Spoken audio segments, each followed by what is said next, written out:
Cool. All right, you ready to get started, Jim? Yeah, I'm ready. Awesome. Sweet. Well, today we're going to be talking about the cost of ransomware and compared to SIEM. I think the broader topic I kind of was talking about earlier with two is I think everything we're talking about is actually relevant to security budget as a whole as well. And so I think there's some useful nuggets here as far as different things to talk about when you're talking about with leadership or executives of a company. So that's one way to think of it, not just regarding justifying a single piece like we are today, but the whole stack.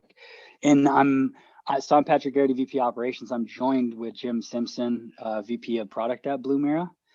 So welcome, Jim. Thank you, Patrick. It's good to be here. How long have you been here now? Officially a month, but I've been here in spirit for almost 20 years of my career. So that's great. Welcome. And for people that don't know you, what can you explain a little bit about your background and Sure. what you've done? So Jim Simpson, if you haven't seen me from previous YouTube engagements with Duo Security, I've spent my career in network security in the last 15 or so years focusing on how do we make security products easy for everybody to use, from practitioners to end users.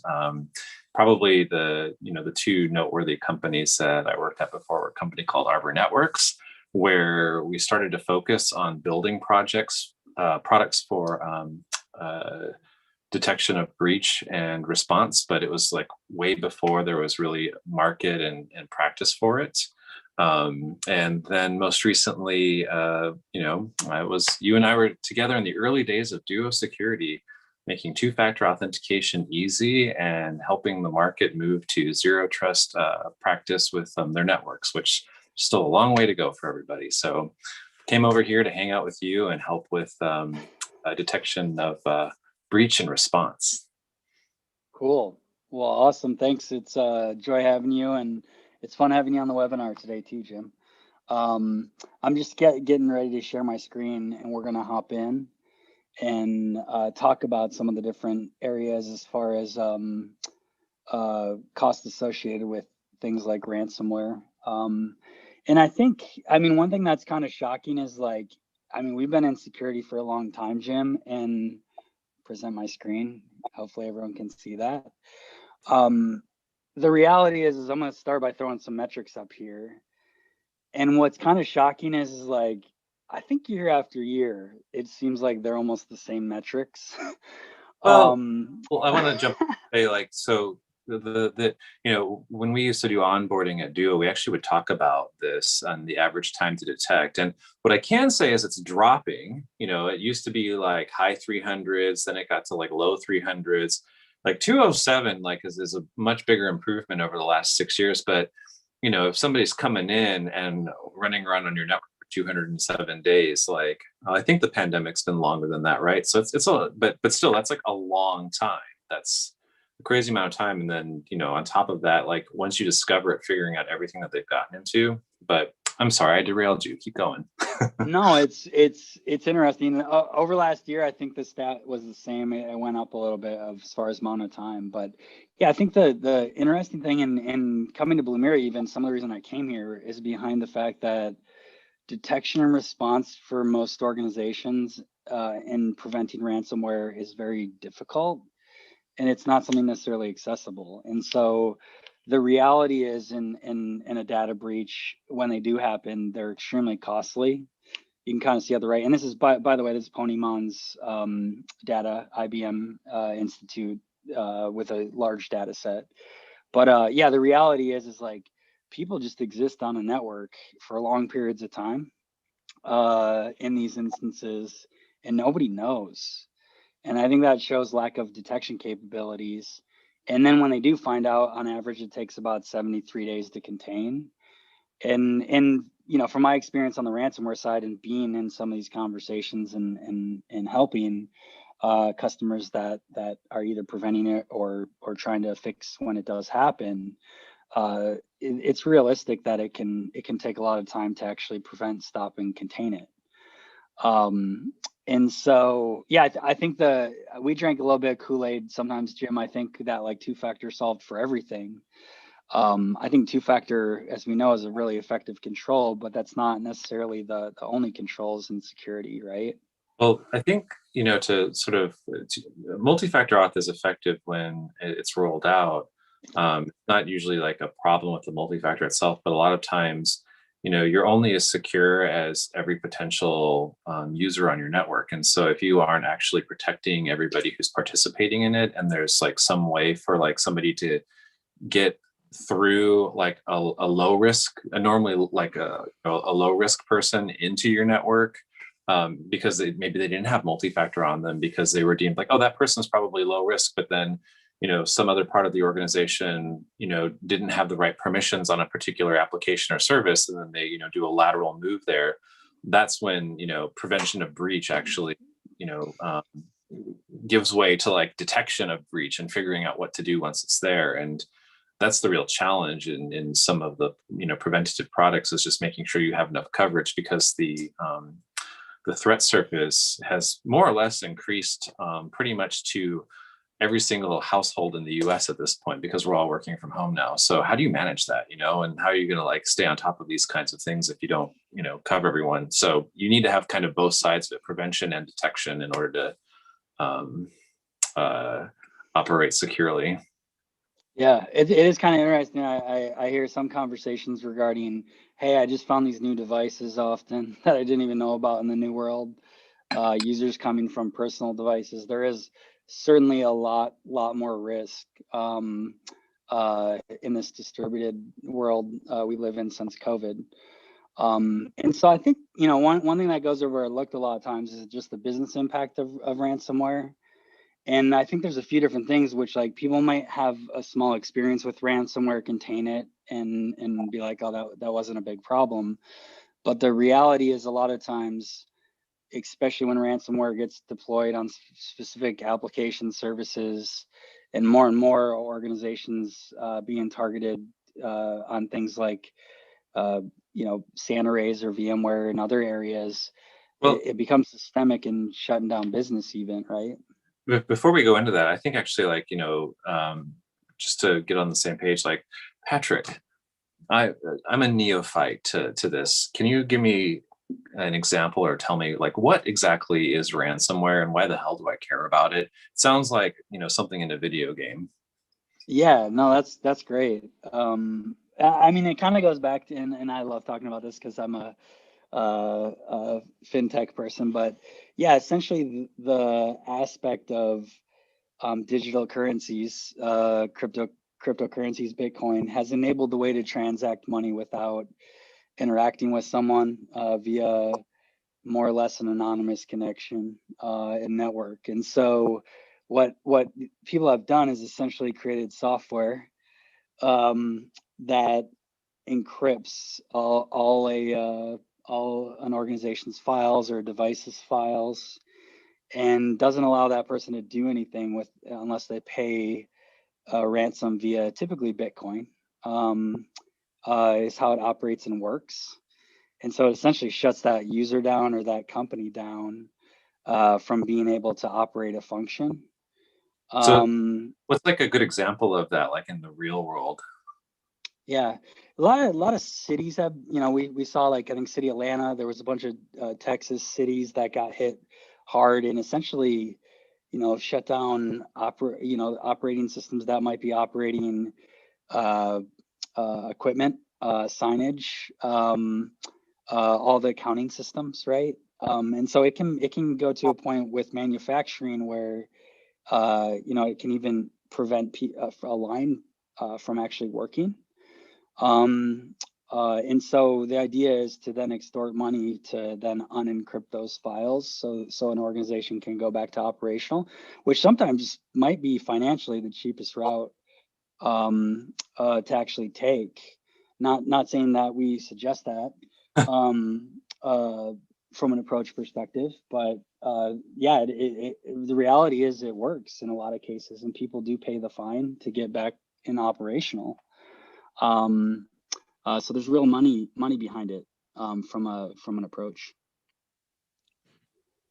Thank you. Now I feel like I'm educated about ransomware is. And so, And I like all of the little things on the slide here. Although I think that one of the interesting things to me that stands out is like, not only do you have the, actually getting back into business when something like this happens, you also potentially have like damage to company reputation, right? Like, or, like say like a hospital had like a ransomware attack, HIPAA violations can get quite expensive. And so it's like, okay, do we pay the ransomware? Do we pay the HIPAA violations? Well, the ransomware is usually actually going to be cheaper than that because these people are pretty clever about, figuring out financial models behind ransomware, which is probably like Bitcoin so much. Is that right?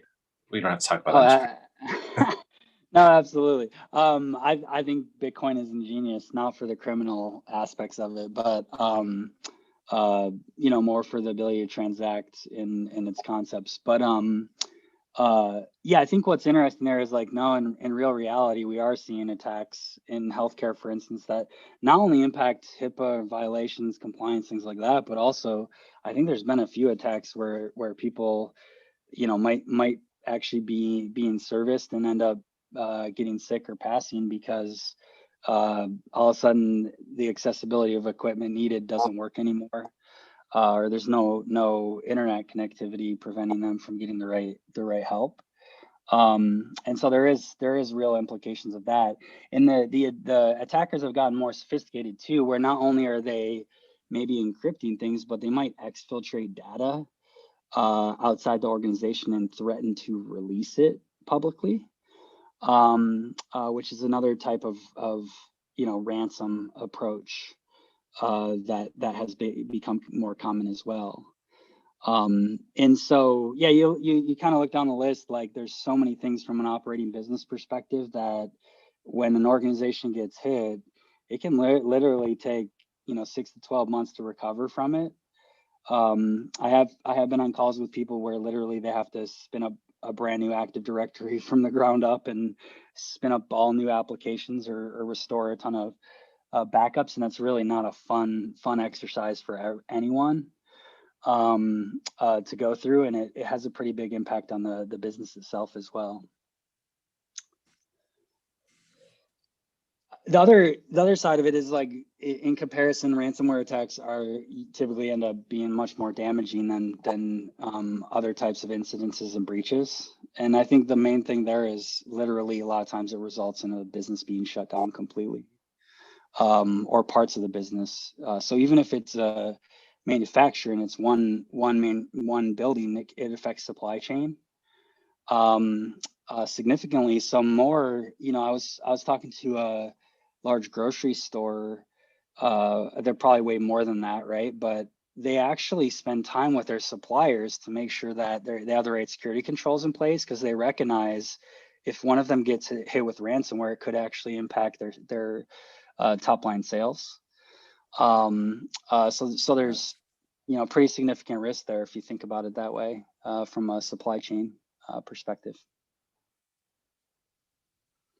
Yeah, it's also a lot more interesting these days too, because supply chain is becoming so much more critical, given that all of us are at home getting things delivered to us. Yep. Yeah, certainly a lot more pressure on that. And the thing is a lot of the organizations are at risk are the less sophisticated. So that can be a manufacturer, a logistics company, a healthcare organization, all these things that we're dependent on, or in a lot of cases, OT, operational technology environments. That might, in operational technology is like making sure gas gets to the pumps, or processed properly, would be a good example where that takes place. And then, not that it was a ransomware attack this week, but you just look at water systems, right? There was a big event where they adjusted some settings on a water thing that could result in life or death. But yeah, ransomware could essentially stop potentially electrical, systems or other types of utilities that you really don't think about too much. Yeah, I've been in places where, I've done some work in different municipalities, and a lot of times the subject matter experts, who are working on, like, people who are running the water company, aren't necessarily the ones who are dealing with the IT infrastructure. And sometimes the IT infrastructure people have so many things going on that, securing all of those things can be pretty challenging. Yep. And I think, that really, the challenge of that aspect is like, yeah, a lot of organizations don't have expertise. They might have had a core job and then taking on other responsibilities. They might own IT, but they're not security experts. And so, I think the first challenge you look at is, organizations a lot of times end up having limited teams to actually figure out how to get the right detection controls in place. And then the other aspect is detecting this stuff can be complicated, and the tools to do it. Traditionally, the aspect of security information event management that can be used to detect things via logging, for instance, can be extremely complicated and cumbersome. And then the last thing, and I think you probably have a lot of experience of this between Arbor and then working in IT security for a while, is just people do get information on something going wrong, but it's hard to tell that something's going wrong because there's so much information coming out of the systems from an alerting perspective, to figure out what actually is putting the organization at risk that could result in ransomware being deployed.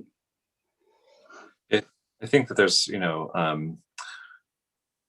one of the things that sort of jumps out to me really is, when you start talking about some of the ways people our products are looking to solve this in particular, when it comes to like too many alerts, oftentimes the approach is like, we'll use ML of some sort and that will help us. And having worked in that space with this kind of thing, what I can say is that, like, at Arbor, what we learned is that basically you run the risk of becoming a network connection alerting machine. That's like the worst case scenario, when it's just like super, super noisy.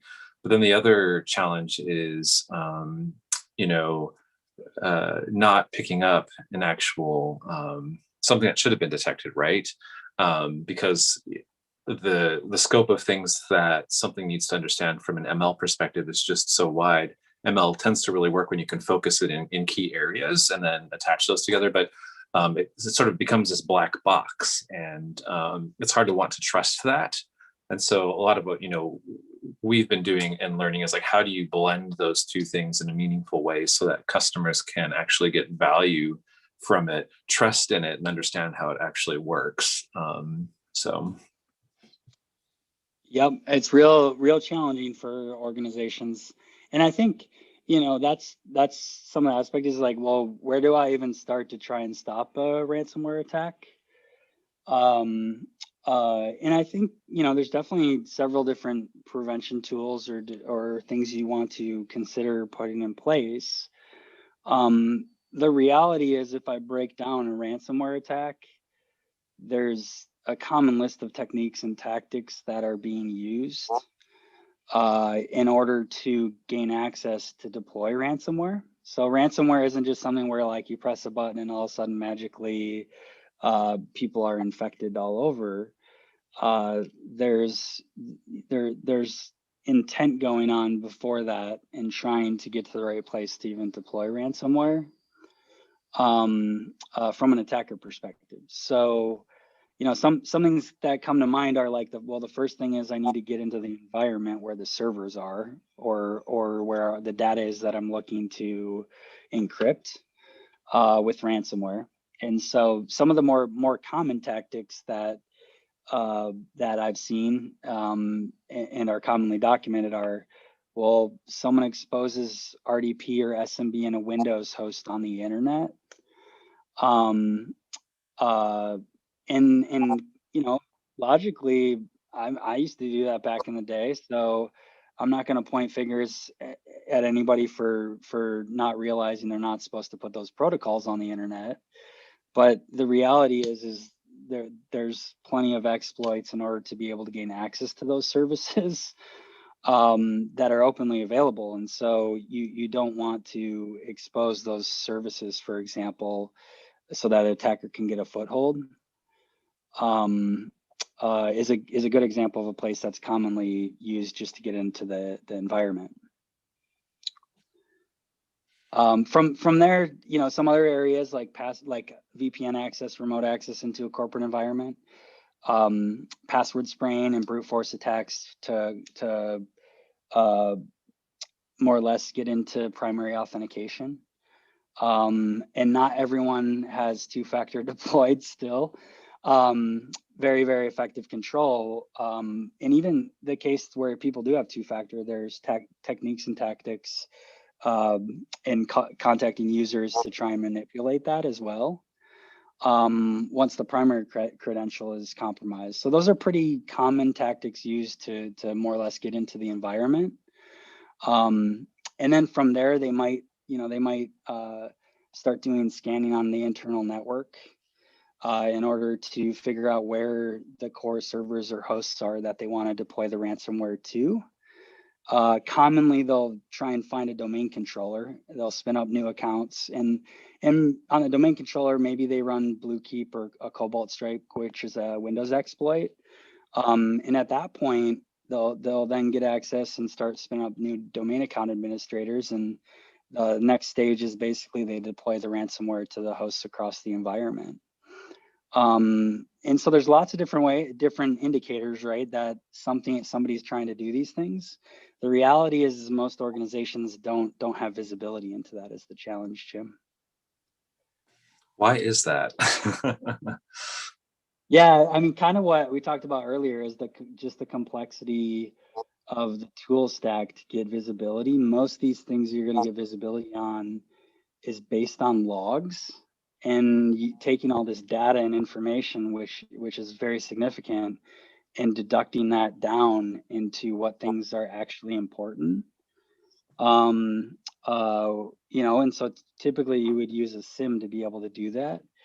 And then on the endpoint itself, like the server, you still want complementary controls like a EDR, which is going to be more of a preventative measure on that host to stop something from being installed or executed. In addition, but there's certainly defense in depth approach to be taken from a tooling perspective to be able to get good visibility into an attack really early in the life cycle. Sounds like there's a lot of tools that need to be involved in this. Yeah, that's common with the existing tool stacks that have been out there. Yeah, you would need a SIEM, you need to correlate threat intelligence. I probably have a slide up here. Oh gosh, perfect segue. Yeah, but the reality is like you would buy a SIEM and you do some log ingestion, parsing. You then buy some threat intelligence and correlate it. You'd build your own detection rules. But wait, I want to stop you. You keep saying like the you do. It sounds like a lot that I. Yeah, I look at it like most of the tools out there are choose your own adventure. So it's like, hey, this tool can do anything and everything you would ever want it to do. You just have to configure it to do that. I'm trying to see these people who are working on this problem in your picture here, if they're happy or not, but I can't tell. This certainly is a pre-pandemic picture though, because no one would be working like that right now.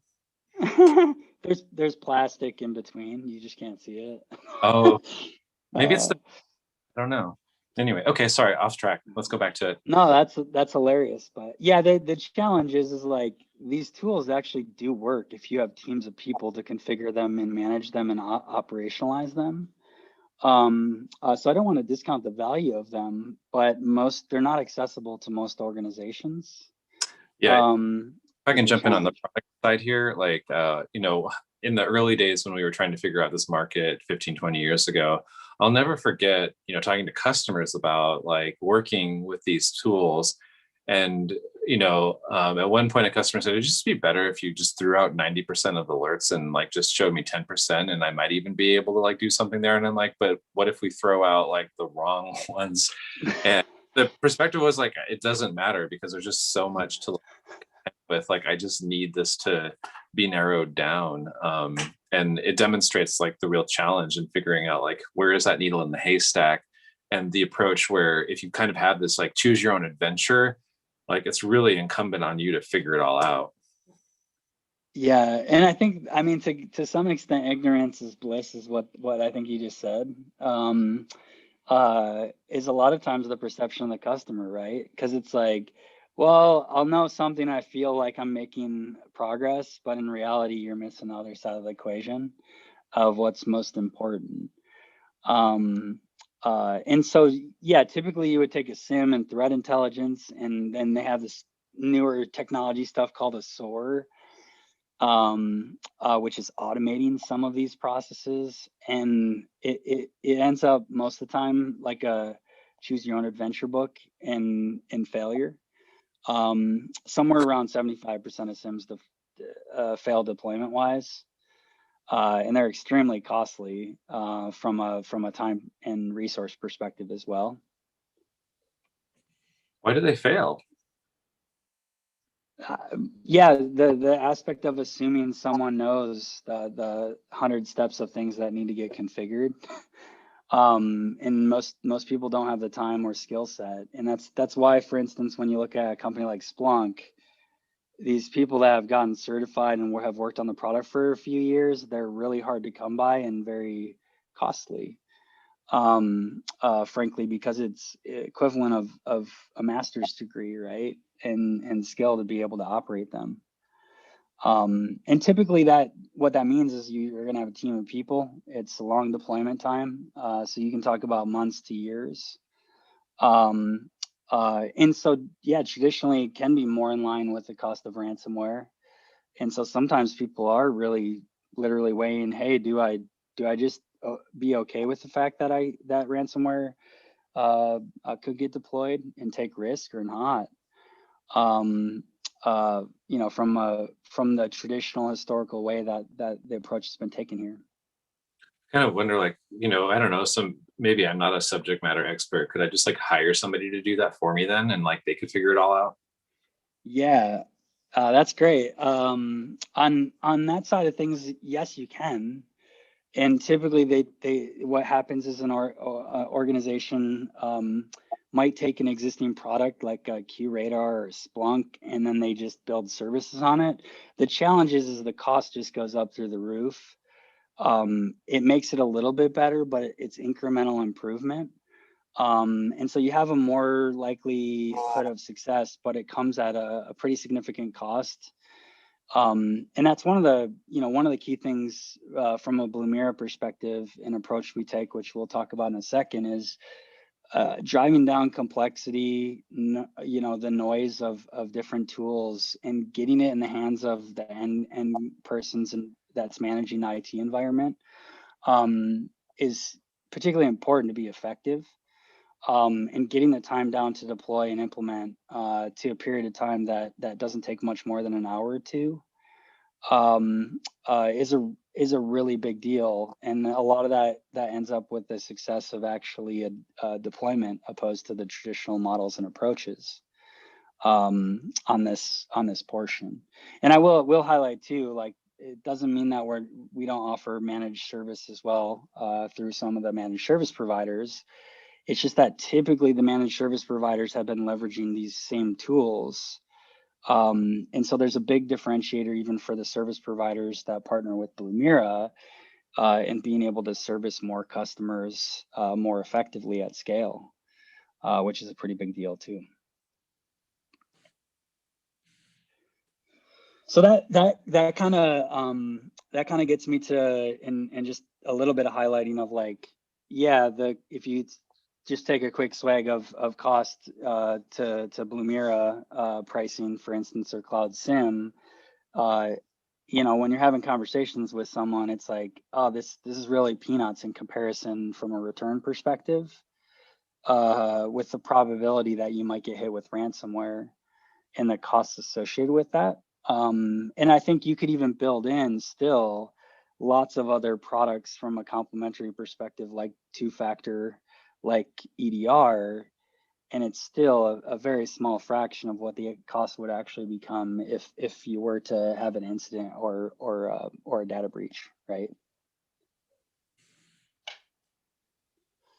So I'm gonna hop into a little bit of our approach as far as how we help customers on the ransomware side, not just ransomware in general, but detection and response. Yeah, go ahead, Jim. I was just gonna say, gosh, it sounds expensive, it sounds onerous. Like, could there be something out there that could help? What would that? I mean, that last slide I think kind of gave it away, where it's like everything but Blumira, looked bad and Blumira looks great. So let's talk Yeah. about Blumira. What can we do here, and how do we do it? Yeah. So and also I think I can talk a little bit about not just Blumira in this instance, but just in general approach. First off, especially for small to medium sized organizations, in a lot of times even big organizations, time to value is important, and being able to deploy something quick in a matter of a couple hours and get value out of it. And that's something that I think both of us have lived by for a long time in security, is building products that do just that. Detect real threats, surface the risk associated with that threat, and then help someone, whether they're a basic IT person or a help desk person, to actually take action. And that can be in the form of automated action or a playbook on how to respond. And so that's what's important, is you pretty much have to assume someone has the most basic level IT skills to be successful at scale. So even me or you, Jim, could deploy and manage it. Well, thank you for that. Could Fergus manage it? So Fergus, he does the webinars and participate, but he doesn't really understand detection and response very well, because he keeps trying to steal the same chicken over and over again out of the kitchen. Oh, that's hilarious. My cat, a product so easy a cat can deploy. There we Yeah, go. my cat was eating he likes the fish filters. So he'll go and pull the fish filter out of the fish tank and start eating it. They are strange little creatures. Yes. So let's get back to ransomware. Yep. Yeah, so here's an interesting example of a threat, and in this instance, we're talking Office 365. And I think it's interesting. It's like, well, hey, why would a rule creation really matter from a security finding perspective? And so being able to easily surface this stuff and say, hey, this is a priority. Here's threat analysis. Here's the responder. Here's action to take, and stepped action as well. I think And a good example. I'm sorry to jump in. I think one of the things I wanted to say too about this is, like, it's a little bit different from an alert, right? Like you're typically used to alerts coming out. So I think it's important to talk about what's the difference between this and the typical alert that you would get from a detection product. Yeah, normally you get maybe a notification, maybe a lot of notifications, emails, whatever, but it's like a line of information or text, maybe in a table. And then it's like, go figure it out. So yeah, I think the aspect of curating it so it's easy for someone kind of go through and consume is pretty unique from a Blumira perspective. In this instance, Office 365, a rule might be created, for instance, to forward email outside of the email box. So that's an example of data exfiltration. And why would people want to do that? Well, email is used to reset passwords. If I can reset passwords, that gives me the ability to compromise your primary credential, and now I can go log into the VPN. Would be a good example of a tactic on the ransomware side. So you would want to kind of audit and say, oh, is this rule actually the right thing for the user or the organization?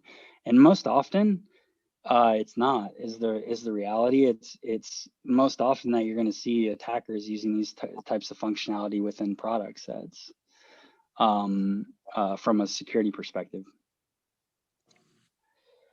Now, how Blumira works is essentially we assume that with any integration we have, we're automating on the front end all these complicated things we talked about earlier with that happen with legacy SIEM.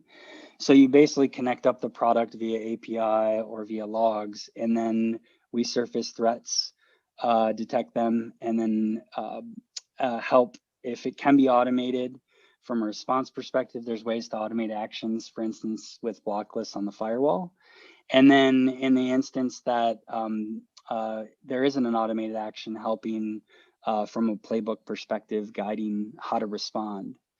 And doing so, assuming you don't necessarily have deep security skills. And that's, that's something that's pretty cool, is like a few of our customers have mentioned, hey, I really like that Blumira actually educates my help desk from a tool perspective. That's pretty unique, that people actually are learning new skills with the products they're interacting with. The intent there too is, like, if you haven't seen the product itself, a lot of times the feedback that we get about it is that the language is human readable. It's like not full of jargon. And again, the thing that we've learned over the years is that people all across the organization, including end users even, are happy to participate in the overall security posture of the org, so long as it's made approachable. And it is possible to do so. It just takes a little bit more effort to make products that can do that. But then the value is, tenfold, because more people can actually participate in making sure that the organization stays secure. Yep, keep it simple. Keep it simple and enable the end user to be a part of the program. So I'm gonna hop to show some examples. On the setup side, I would show, part of the joy is working with an existing customer's tech stack, right? So that can be their cloud infrastructure, their Windows hosts, their identity, their endpoint, their firewalls. And if we talk about some of the different tactics we talked about before, Blumira can detect all those things mentioned, for example, and more. But like monitoring a firewall is an egress point, so it's a good point where you can actually catch potential bad actors. EDR is going to monitor at an endpoint level, for malicious, executable, unique circumstances there. And then you get into things like identity, where you're talking about Azure, Active Directory, Duo, Okta. That's going to be a primary place where you can literally start to ingest and detect things like password spraying, privileged access, which means like domain account creation, which means a new user now has full access to your whole environment. And then more and more common too, we see productivity tools being targeted, like Office 365 and G Suite, because of password resets and the amount of information that's available via the productivity suites themselves. And then the last thing I'd mention, cloud infrastructure, as well as the hosts themselves, like being able to detect things like Mimikatz or Bluekeep as well. And the firewalls too, you can detect things like RDP access or SMB access, and you can also do that via Windows logs. So there's a lot of value that, like, immediately the ability to plug in and get to detection becomes particularly important for an organization.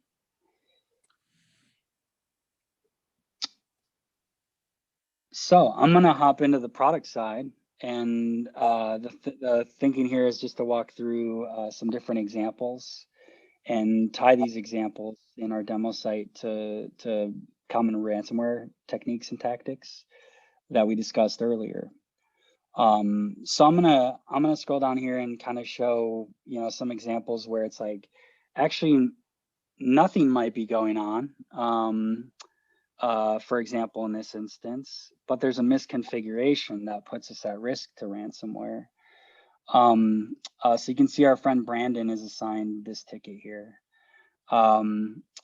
which is great. And it looks like he's working on it. But what this shows is essentially a public IP address is connecting to a Windows server via RDP. And the thing here is that puts the organization at risk, because RDP should not be on the internet, and that's a protocol for remote connectivity. And so the recommendation is to make sure that that's behind a VPN or a proxy of some sort, and that two-factor is enabled on that, so that we're reducing our risk as an organization, from a security perspective. So in this case, it's not necessarily that someone's attacking us, but it's a risk identified. It could be an attacker that's connecting. We don't really know at this point. And so in this instance, it provides that advice and instructions as far as what to do. And then I'm going to take Brandon off of here, and I'm going to select myself. So then I can select, hey, we've completed our border firewall to block this risky behavior. And now I've actually taken that risk away from an attacker to increase my security. Any thoughts, Jim? It seems easy to me and the cat here. That's good. So yeah, that'd be an example of remote attack. I'm going to show some other remote detections that get interesting. So I talked a little bit about password spraying, and I selected the wrong threat. So let me just hop back here. I know it's I guess someone else used it, but yeah, password spraying or recon scanning are common things. So reconnaissance scanning internally is a good example, where we might detect someone, in this instance is external, is trying to gain information to gain access. And what's great about this on the firewall is, in this case, it provides the context and information, where this traffic is coming from, and we can just click to block the traffic. And in this instance, it's our Palo Alto firewall. So I can do that without having to go to the firewall itself. So when we're talking about like manual work effort, I just eliminate the step of having to have a network engineer go take action that would be outside this tool from an automation perspective. So makes it much, much easier for anybody to be able to take action.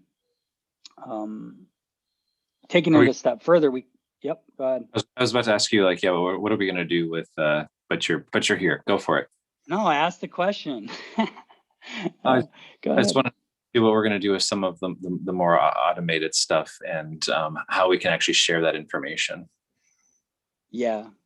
So first thing is we can automate the action. So anytime a new action comes in, it just takes care of itself. And that's pretty common practice on a firewall that's externally exposed, because there's so much going on a firewall, noise-wise. And then we also provide some prevention capability. So if you're using a next-gen firewall like Palo Alto or Cisco Firepower, or ASA, or FortiGate or Checkpoint, you can also apply our threat feed. And so this is correlating a bunch of different threat feeds out there so that you're blocking proactively anything that's a known or bad threat. So that really gets an aspect of doing another function of a product you might buy, as well as automating the action so it reduces cost overall of the solution required for organizations. Now, a few other examples I would highlight or mention. New account administration created, and so this is a good example where you would want to validate the domain account administrator creation. And in this instance, I can mark that we can see it's a suspected threat, so we need to validate whether it was created for business purposes or not. And this essentially will close out the suspected threat, and that will either be closed because it was created for business purposes, or we'll close it out and it will create a new threat finding. And what this is going to do is essentially send a notification based on the optimal communication method, so voice, text, or email. This is my demo account, so I don't opt for any of the different types. But when I do that, essentially then we're going to see here this domain account is now a threat ticket. And so that could be assigned to someone else or myself, and we provide actionable information on what script to run from a help desk perspective. So I can run this, make an adjustment or change, and then the other piece of it, Jim, is hey, what if I don't understand this? What should I do, right? Right. Like me and the cat, don't know what to do. Yeah, so normally with products, right? Let's say it's like, I don't understand this. What do you actually do? Go to Google, try and look at documentation. Yeah, in this instance, if something's not understandable or additional help is needed, you can actually write a note to our security analyst team. And this might be a case where there's some noise or maybe some question on the content that's written here. And it also allows us to interact and reiterate on the product with customers to enhance and improve. So pretty unique from a ability to interact directly on the threat, for example, when and if any help is needed as far as clarity. Yeah, part of it too for us is like, we, as we're building these things and putting them out there, we'd like to think that we're getting it right and communicating with clarity, but if there are things that we can learn by the questions that our customers have, it'll make the product better for everybody. So it's a way to ask questions so that we can help you, but also, for us to understand how you're moving and working and perceiving the product so that we can enhance it so more people can benefit from, the questions you might have. Yep. Make it easy to interact with, to learn from a product perspective side of things. So, hey, the last thing I'll just show, I showed a few different examples of threats used within ransomware techniques and tactics that we detect. The other piece is just how easy it is to set up. And so, if I go in here and I just look at a sensor, for example, I can add modules. And some of the examples, I talked about internal recon scanning, which is basically someone on a network going, what else is out there that I could possibly take advantage of or run an exploit against or try and log into. And so with our sensors, you can install a honeypot module that detects what they consider to be lateral movement or movement across the network that shouldn't normally be happening. So yeah, install it. Now you have a honeypot from a service perspective with Blumira. And then you can integrate all your third-party products. So like Umbrella, for example, you can put in your API keys. We'll give some love to Okta. Fiona has a question here. So yep. Fiona would like to know, well, that's really cool, but how does this all work? Like, it seems like that's pretty easy, but like, how is it actually going to get the information? Yeah, the aspect of how we get information and our expectations from a customer perspective is they basically facilitate connecting up and getting the logs or alerts to us via a sensor. So this sensor is on Ubuntu within a customer's environment.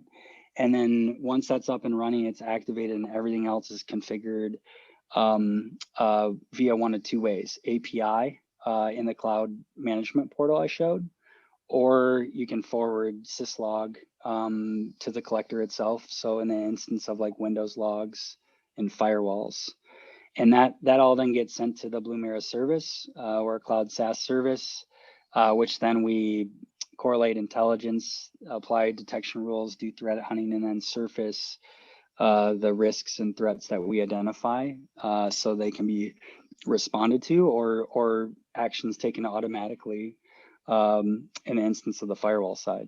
So I think you answered her question because she got up and left. So well done. Oh gosh.